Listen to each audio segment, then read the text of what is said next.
Hello students, so this is our last video lecture on forms of business organization. हम लोग forms of business organization वाला chapter पढ़ रहे थे बच्चों, जिसके मैंने आपको बहुत सारे टॉपिक बता दिए थे. लास्ट वीडियो में हम लोगों ने कोऑपरेटिव सोसाइटी पढ़ा था, उससे पहले HUF पढ़ा था, उससे पहले पार्टनरशिप के बारे में पढ़ा था, और फर्स्ट वीडियो लेक्चर था हमारा सोल प्रोप्राइटरशिप के ऊपर. ठीक है, तो जिन बच्चों ने वो वीडियो नहीं देखें जाकर देख लो. ये लास्ट टॉपिक है इस चैप्टर का. कंपनी बोलो, जॉइंट स्टॉक कंपनी बोलो, एक ही बात है. तो sir what is company? It is an association of persons. ठीक है, ग्रुप है लोगों का, बहुत सारे लोग होते हैं इसमें. Formed for carrying out business activities. Company क्यों फॉर्म की जाती है सर? किसी बिजनेस को करने के लिए. Is that clear? Which has legal status independent of its member. Sir इसका मतलब क्या होता है लीगल स्टेटस? यानी सेपरेट लीगल एंटिटी की बात हो रही है बच्चों. मैंने आपको बताया था what is separate legal entity. ये कंसेप्ट क्या होता है कि बिजनेस और बिजनेस को चलाने वाला जो ओनर है वो टोटली क्या है सर, डिफरेंट है. वो अभी मैं डिटेल में आपको समझा दूंगा.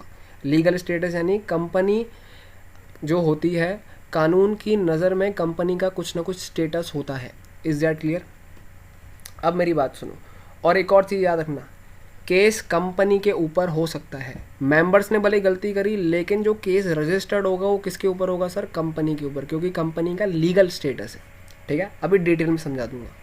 अच्छा बच्चों, कंपनी जो जब फॉर्म की जाती है, सबसे इंपॉर्टेंट चीज़ समझनी, कंपनी जब फॉर्म की जाती है तो उसकी कुछ फॉर्मेलिटीज़ फॉलो करनी पड़ती है. सर क्या फॉर्मेलिटीज़ होती है? जो कंपनीज़ एक्ट 2013 में लिखी होती है, क्योंकि कंपनीज़ का रजिस्ट्रेशन कराना इज़ कंपलसरी.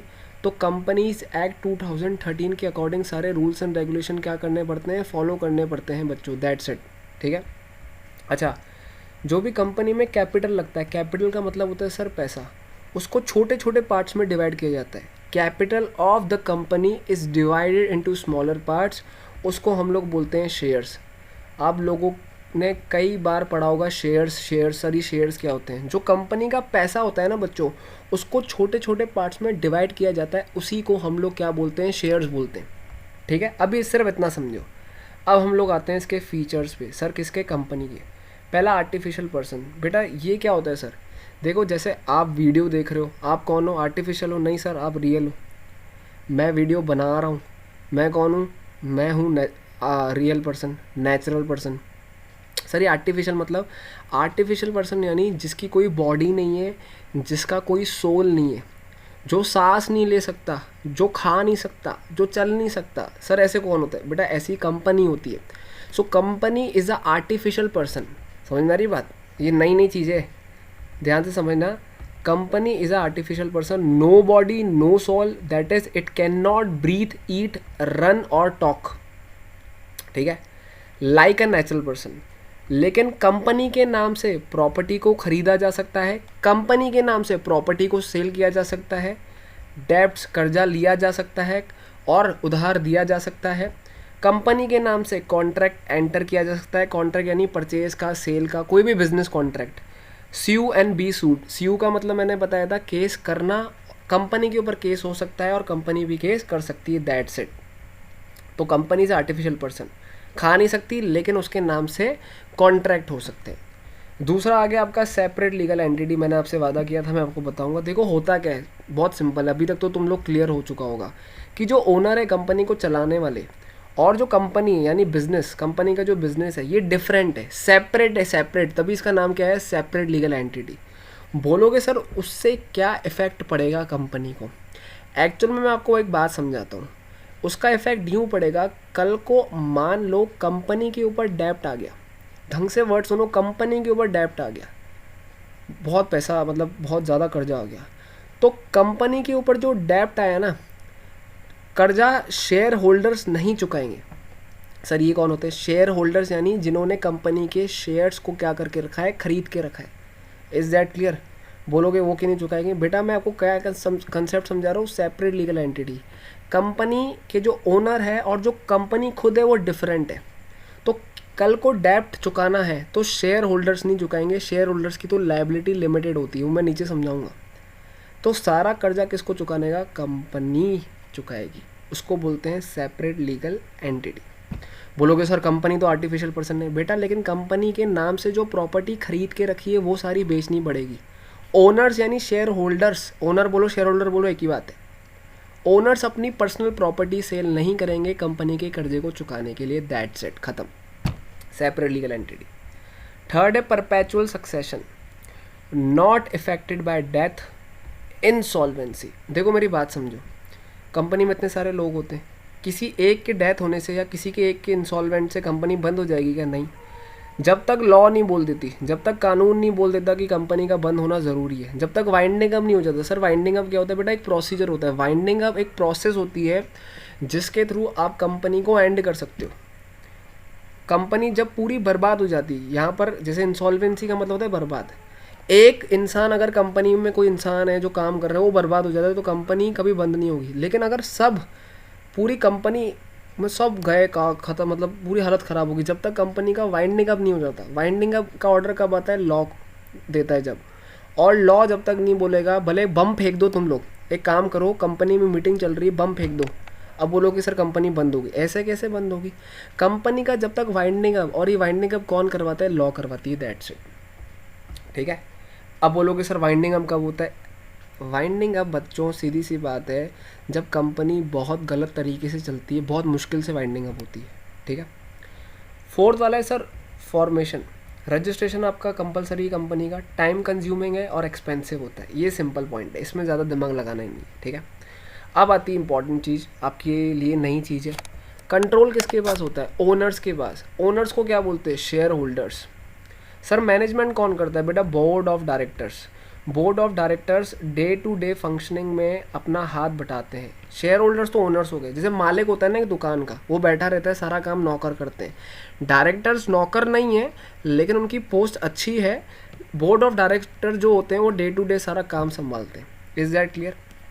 तो कंट्रोल ओनर्स के पास है, लेकिन जो मैनेजमेंट है वो बोर्ड ऑफ डायरेक्टर्स करते हैं। सर ये board of directors group of persons होते हैं जो पूरा मैनेजमेंट संभालते हैं, ठीक है। अब सबसे इंपॉर्टेंट चीज़ आई लायबिलिटी। कंपनी की लायबिलिटी लिमिटेड होती है, मैंने आपको बताया था अभी ऊपर सेपरेट लीगल एंटिटी में, कि अगर कल को कंपनी के ऊपर कर्जा आ गया तो जो मेंबर्स हैं उन्होंने जितना पैसा कंट्रीब्यूट किया है। अब मेरी बात सुनो, मान लो मैं किसी कंपनी में 1000 शेयर्स लिए या मेरे दोस्त ने लिए, ठीक है, तो जिसने शेयर्स लिए उसको क्या बोलते हैं सर? शेयर होल्डर बोलते हैं। तो मैं शेयर होल्डर हो गया। अब एक शेयर 10 रुपये का है, मैंने उसमें 7 रुपये पे कर दिए, 10 में से 7 गया, रिमेनिंग कितना पे करना है सर? 3। तो मैं आपको एक चीज़ समझाता हूँ, आप एक ढंग से चीज़ समझना। मैंने क्या बोला? Limited liability. अब मान लो 10 रुपये में से 7 रुपये पे कर दिए, मुझे कितने पे करने पड़ेंगे सर? 3 रुपये। क्या मैं 4 रुपये पे कर सकता हूँ क्या? क्या मैं 4 रुपये पे करूँगा क्या? नहीं पे करूँगा। क्यों? क्योंकि सर मेरी लायबिलिटी कितनी है? सिर्फ 3 रुपये की। कल को ऐसा बोले कोर्ट कि आपको 4 रुपये पे करना, ऐसा हो ही नहीं सकता सर, क्योंकि खुद कानून में लिखा हुआ है कि जो भी मेंबर्स होते हैं जिन्होंने शेयर्स लेके रखे हैं, जो शेयर होल्डर्स होते हैं, वो उतना ही पैसा पे करेंगे जितनी उसका प्राइस है। प्राइस सर 10 रुपये, 7 पे कर दिया, रिमेनिंग आपका 3 बचा, दैट्स इट, ख़त्म, ठीक है बच्चों। आगे है 7 पॉइंट कॉमन सील। ये क्या होता है सर? ये साइन होती है। देखो कंपनी के नाम से जो भी प्रॉपर्टी परचेज और सील की जाती है, मान लो रिलायंस कंपनी के बेसिस पर कुछ खरीदा जा रहा है या बेचा जा रहा है, तो साइन तो चाहिए ना, सिग्नेचर तो चाहिए ना। तो कंपनी की जो सिग्नेचर है उसको कॉमन सील बोलते हैं। और ये किसके ऊपर सर अफेक्स की जाती है, यानी प्रिंट की जाती है डॉक्यूमेंट्स के ऊपर, जो भी एग्रीमेंट होंगे, ठीक है। लेकिन अभी 2015 में कुछ चेंजेस आए थे जिसके बेसिस पर ज़रूरी नहीं है हर कंपनी को कि वो कॉमन सील हो। अगर कॉमन सील नहीं है किसी कंपनी के पास, यानी सील एक स्टैम्प नहीं है, तो 2 डायरेक्टर्स उसकी जगह क्या कर सकते हैं सर? साइन कर सकते हैं, दैट्स इट, बात खत्म हो गई। इज दैट क्लियर बच्चों? तो ये पॉइंट्स थे, these all were the points of the features of a company, जो आप लोग प्रॉपर तरीके से पढ़ सकते हो, ठीक है ना। नई चीज़ें आपके लिए, तो ढंग से 2 बार भी देख सकते हो। अब मेरिट्स की बात करते हैं। पहला जो मेरिट है वो है लिमिटेड लायबिलिटी। ये तो मैंने आपको अभी भी बताया। देखो बहुत सारे पॉइंट एडवांटेज और डिसएडवांटेज में ऐसे आते हैं बच्चों जो फीचर से कनेक्टेड होते हैं। जैसे आपको मैंने बताया लिमिटेड लायबिलिटी, मैंने आपको भी क्लियर किया कि जितना शेयर का वैल्यू है उतना ही पे करना है, उससे ज़्यादा पे नहीं करना। ये कौन सा है पॉइंट? लिमिटेड लायबिलिटी, ये मेरिट है। दूसरा ट्रांसफ़र ऑफ इंटरेस्ट। सर ये क्या होता है? देखो बेटा, अगर आप मान लो आपने किसी कंपनी के शेयर परचेज़ करके रखें, तो आप उन शेयर्स को सेल भी कर सकते हो। अगर आपको लगता है कि यार मैं शेयर बेच दूँ, मुझे फ़ायदा हो रहा है, तो आप बेच दो, दूसरे सामने वाले को बेच दो, वो ख़रीद लेगा। तो उसको बोलते हैं ट्रांसफ़र ऑफ इंटरेस्ट। मान लो मैं, जैसे मुकेश अंबानी सर है, उनकी कंपनी रिलायंस, तो अपने अगर वो चाहे तो अपना मेजॉरिटी जो शेयर है रिलायंस के जो शेयर्स हैं उनके पास, वो सेल कर सकते हैं, मालिक तो हैं वो। बोलोगे सर वो क्यों बेचेंगे? बेटा सीधी सी बात है, अगर वो चाहें तो, लेकिन हाँ हालांकि वो नहीं बेचेंगे, लेकिन अगर उनको फ्यूचर में लगता है कि मैं सेल कर दूँ तो कर सकते हैं। मैं तो एक पॉइंट बता रहा हूँ, इसको बोलते हैं ट्रांसफ़र ऑफ इंटरेस्ट। ठीक है सर। तीसरा पॉइंट क्या है? Perpetual existence. कोई भी मर जाए, किसी की भी डेथ हो जाए, कंपनी बंद नहीं होती। एक बम भी फेंक दो आप लोग, मान लो एक मीटिंग चल रही है, उसमें बम भी फेंक दो तुम लोग, बोलोगे सर कंपनी बर्बाद बंद होगी? नहीं होगी, जब तक कंपनी का वाइंडिंग अप नहीं हो जाता। वाइंडिंग अप कौन करता है? लॉ करती है। वाइंडिंग अप यानी एंड ऑफ द कंपनी, पूरा प्रोसीजर फॉलो करना पड़ता है। परपेचुअल एग्जिस्टेंस का मतलब इररिस्पेक्टिव ऑफ डेथ, यानी भले कुछ भी हो जाए, कंपनी तब तक बंद नहीं होगी जब तक कंपनी का वाइंडिंग अप नहीं हो जाता। भले किसी की भी डेथ हो जाए, कंपनी बंद नहीं होती। फिर फोर्थ फ़ायदा है स्कोप फॉर एक्सपेंशन। अगर मैं दूसरे ऑर्गेनाइजेशन या दूसरे फॉर्म्स की बात करूं तो कंपनी सबसे बेस्ट होता है एक्सपेंड होने के लिए। जितना पैसा लगाते जाओ लगाते जाओ लगाते जाओ उतना बेस्ट, क्योंकि उससे ग्रोथ होने के चांसेस बहुत ज़्यादा होते हैं बच्चों। कंपनी एक ऐसा फॉर्म ऑफ बिजनेस ऑर्गेनाइजेशन है जिसमें ज़्यादा पैसा लगाओगे तो ज़्यादा स्कोप है सर किस चीज़ का? एक्सपेंशन का। ठीक है, आप ज़्यादा से ज़्यादा लोगों को अट्रैक्ट कर सकते हो ताकि ज़्यादा से ज़्यादा, देखो कंपनी के पास पैसा आता कहाँ से? लोगों से। अगर कंपनी अच्छी होगी तो ज़्यादा लोग उस कंपनी में पैसा क्या करेंगे? इन्वेस्ट करेंगे, सीधी सी बात है। तो कंपनी के पास ज़्यादा पैसा आता है, कंपनी ज़्यादा पैसा इन्वेस्ट करती है, कंपनी को ज़्यादा प्रॉफिट मिलता है, ज़्यादा एक्सपेंड हो जाता है काम। ठीक है। फिफ्थ होता है प्रोफेशनल मैनेजमेंट। बेटा सबसे इंटरेस्टिंग और इजी पॉइंट, जो भी कंपनी में लोग काम करते हैं वो सारे प्रोफेशनल्स होते हैं, CA, CS, लॉयर, बड़े स्तर पे जो एक्सपर्ट्स होते हैं वो काम करते हैं। तो ये है मेरिट किसका सर? कंपनी का। अब बात करते हैं सर डी मेरिट की। पहला जो डी मेरिट है वो है कॉम्प्लेक्सिटी इन फॉर्मेशन। देखो फॉर्मेशन ही है वर्ड, ठीक है ना बेटा। कंपनी को फॉर्म करने में बहुत टाइम लगता है, बहुत ज़्यादा फॉर्मेलिटीज़ होती है, तो उसको बोलते हैं कॉम्प्लेक्स। बाकी जो दूसरे फॉर्म्स ऑफ बिजनेस ऑर्गेनाइजेशन होते हैं वो इजीली खुल जाते हैं, लेकिन कंपनी में थोड़ा टाइम लगता है। ठीक है। अच्छा बच्चों, सेकंड है लैक ऑफ सीक्रेसी। कंपनी की सारे जो इन्फॉर्मेशन होती है, बैलेंस शीट, P&L, वो शो करने पड़ते हैं, यानी पब्लिकली दिखाने पड़ते हैं सर, जिससे कंपनी की सारी इन्फॉर्मेशन बाहर आ जाती है। और ये ज़रूरी है, कंपलसरी है ना। ऐसे नहीं कि भैया ज़बरदस्ती की जा रही, तो जिसके कारण मेन इन्फॉर्मेशन बाहर आ जाती है। और सबसे इम्पॉर्टेंट चीज़ ये, लोगों को पता पड़ जाता है कि कंपनी लॉस में कि प्रॉफिट में। तो कंपनी की सीक्रेसी मेंटेन नहीं होती, लैक ऑफ सीक्रेसी, ये दूसरा नुकसान। तीसरा इम्पर्सनल वर्क एनवायरनमेंट। तीसरा तो बेटा इम्पर्सनल वर्क एनवायरनमेंट का मतलब ये होता है कि देखो एक फॉर्मलाइजेशन चलता है, फॉर्मल का काम करता है, फॉर्मल ऑर्गेनाइजेशन। सर इसका मतलब यानी कंपनी में टॉप लेवल भी होता है, एक लोअर लेवल भी होता है, ठीक है ना, और उससे भी नीचे लोग होते हैं जो काम करते हैं। तो एक स्टेटस मेंटेन करने के लिए जो टॉप लेवल के लोग होते हैं वो लोअर लेवल से कांटेक्ट ज़्यादा नहीं रख पाते, इसको बोलते हैं इम्पर्सनल वर्क एनवायरनमेंट। ज़्यादा कांटेक्ट नहीं रख पाते सर, कौन नहीं रख पाते? टॉप लेवल के लोग लोअर लेवल से। तो लोअर लेवल को लगता है कि यार टॉप लेवल के लोग उनके ऊपर ज़्यादा ध्यान नहीं दे रहे, टॉप लेवल लोग अपने स्टेटस में पड़े हुए हैं, तो वो एक तरीके से कहीं ना कहीं डिसएडवांटेज हो जाता है। जब मान लो वर्कर्स को प्रॉब्लम होगी तो वर्कर्स डायरेक्टली बॉस से बात नहीं कर सकते, तो ये इम्पर्सनल वर्क एनवायरनमेंट होता है, तो वर्कर्स को काफ़ी अच्छा नहीं लगता, ठीक है ना, तो ये डिसएडवांटेज है। फोर्थ है न्यूमरस रेगुलेशंस। न्यूमरस का मतलब क्या होता है? बहुत रूल्स एंड रेगुलेशन फॉलो करने पड़ते हैं। आप कंपनी ओपन करके देखो, आपको पता नहीं कौन कौन से एक्ट फॉलो करने पड़ेंगे, परेशान हो जाओगे। अगर बड़े बड़े बाल होंगे तो उतने छोटे छोटे बाल हो जाएंगे आपके ठीक है ना, तो बहुत रूल्स एंड रेगुलेशंस फॉलो करने पड़ते हैं, बाल ही उड़ जाएंगे सारे आपके।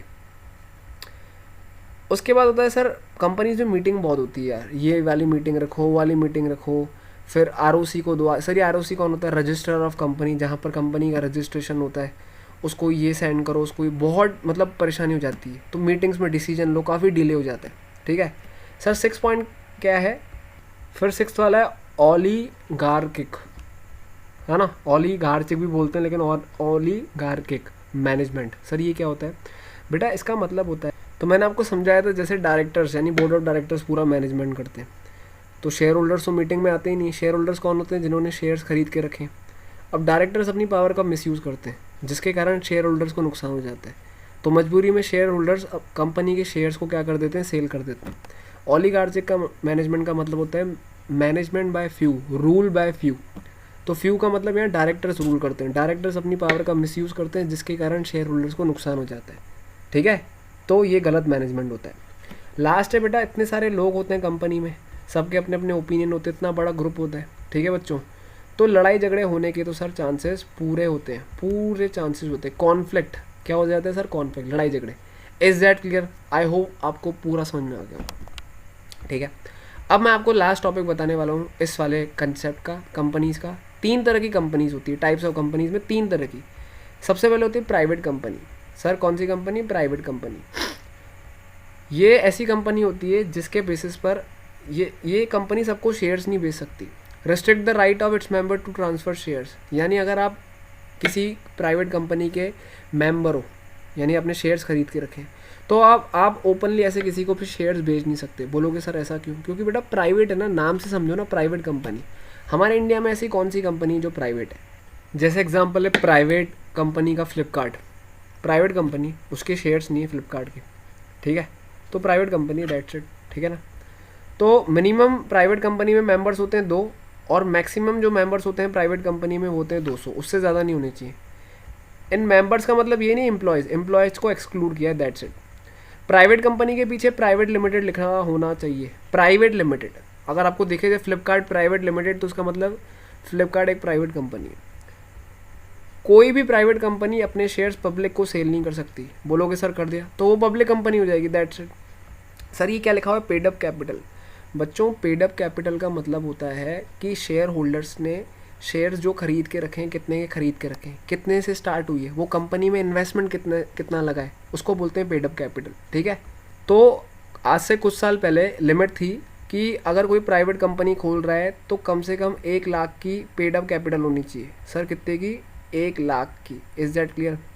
बोलोगे सर अब नहीं, अब कोई लिमिट नहीं, अब तो कितने से भी स्टार्ट कर सकते हो, एज मे बी प्रिस्क्राइब। कितने की सर?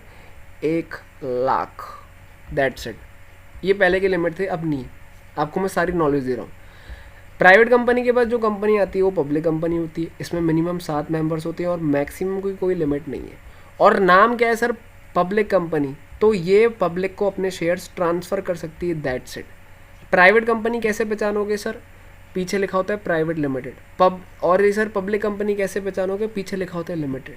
बहुत सारी कंपनीज है, रिलायंस, टाटा, बहुत सारी कंपनीज है, एशियन पेंट्स, जिनके शेयर्स मार्केट में सेल होते हैं, ठीक है ना। अभी कुछ साल पहले ही एक कंसेप्ट आया नई कंपनी का जिसका नाम है ओपीसी। सर ये कौन सी कंपनी? 1% कंपनी।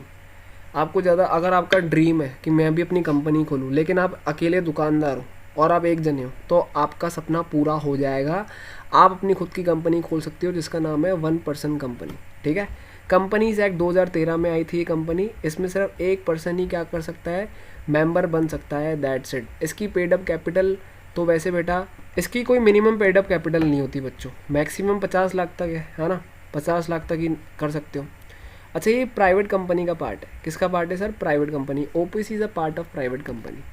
अच्छा ये ओपीसी वाला जो बिज़नेस आया, ओपीसी कंपनी का कंसेप्ट आया, ये छोटे मोटे बिजनेस को प्रमोट करने के लिए बनी हुई है, माइक्रो बिजनेस। अच्छा ओपीसी कौन ओपन कर सकता है इंडिया में? सर जो इंडिया का सिटीज़न हो, दैट्स इट, और जो इंडिया का रेजिडेंट हो। Who is resident? जो पिछले साल, जैसे अभी 2020 चल रहा है, तो अगर आप 2019 में इंडिया में 180 डेज रहे हो या उससे ज़्यादा रहे हो, तो आपको रेसिडेंट बोला जाएगा इंडिया का। प्रीसीडिंग ईयर, जिस साल आप हो, जिस साल में हो, उसके प्रीसीडिंग ईयर, पिछले साल उसमें आप कम से कम इंडिया में 180 दिन तो रहे होंगे, तब जाकर आपको रेसिडेंट माना जाएगा। तो आप ओपीसी तब ओपन कर सकते हो if you are Indian citizen and if you are resident, ठीक है। अच्छा एक और चीज़ याद रखो, मान लो मैंने ओपीसी खोल दी, मैंने स्टार्ट कर दी, मैं एक से ज़्यादा ओपीसी ओपन नहीं कर सकता, यानी एक से ज़्यादा मेरी 1% कंपनी नहीं हो सकती भैया।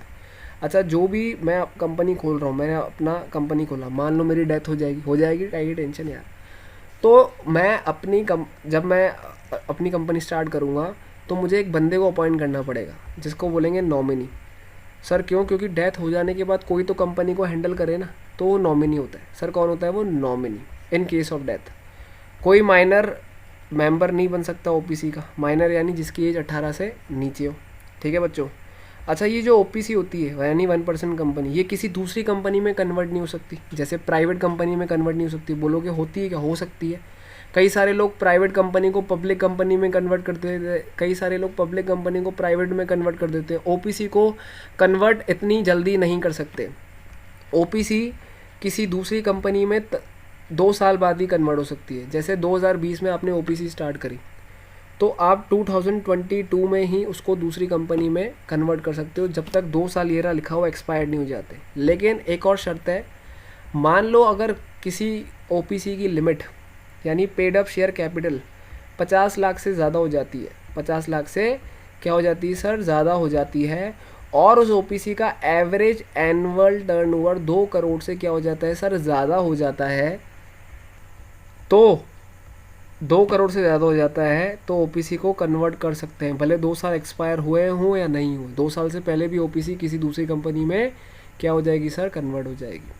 अच्छा, ये छोटा सा पॉइंट लिखा है एनबीएफसी यानी non banking financial companies. Sir ये कौन सी होती है?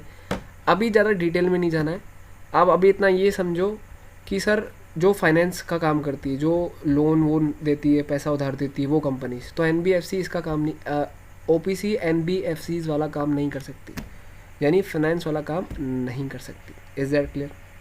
सिर्फ ये समझो। लास्ट जो टॉपिक हम लोग पढ़ेंगे वो पढ़ेंगे difference between private and public company. बहुत इंपॉर्टेंट है सर। पब्लिक में मिनिमम 7 मेंबर्स होते हैं और मैक्सिमम कोई लिमिट नहीं होती। प्राइवेट कंपनी में मिनिमम 2 होता है और मैक्सिमम 200 होता है। अच्छा, पब्लिक कंपनी में जो मिनिमम डायरेक्टर्स होते हैं वो 3 होते हैं, प्राइवेट में 2 होते हैं।